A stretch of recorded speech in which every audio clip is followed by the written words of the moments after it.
Say I, way I, way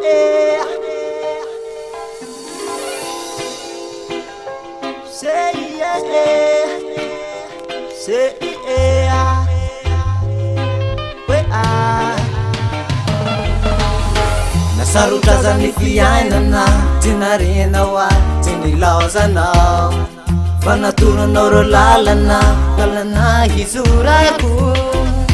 Kaya to nilanao andro ni saotranao, neniora sitrakao. Saotranao atam'izay rehetra vitanao, tampitiavana. Tsaroko fahasambarana eto anilanao roneny, ro tsy afaka atao tsaiky mianatranatra azy teny. Zay nomeno tampitiavana natolotra ho anay, niaretanao ny mafy sy nangidy hatram'izay.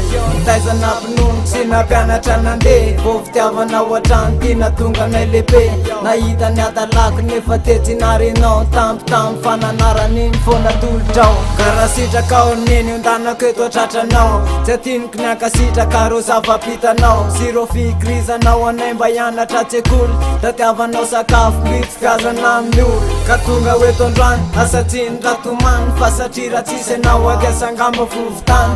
Dimy kely soro ka nanaraka eny atrano, ka ty fezam-boninkazo iraika lokanao androany. Nasarotra zany fiainana, tsy narenao ahy, tsy nilaozanao. Fa natoranao ro lalana, lalana hizorako.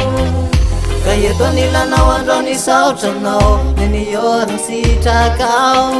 Saotranao atam'izay rehetra vitanao, tampitiavana. Sanatritsa nilanao tsony ahoana ny hafarako, taiza hoaizandray notako ariany mba afaky lasako. Ro manjosy fanodiko fa niampitso anerineny, teo saraiko amiro namana ro afatra sy teny. Fa tsy misy an'olo kafa say mafito atraneny, ka savelo fotsy rora letsy ro rehefa miteny.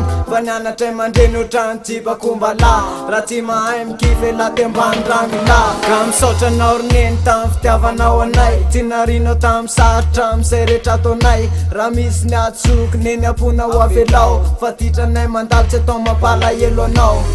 Nasarotra zany fiainana, tsy narenao ahy, tsy nilaozanao. Fa natoranao ro lalana, lalana hizorako. Ka eto nilanao andro ni saotranao, neniora sitrakao. Saotranao atam'izay rehetra vitanao, tampitiavana.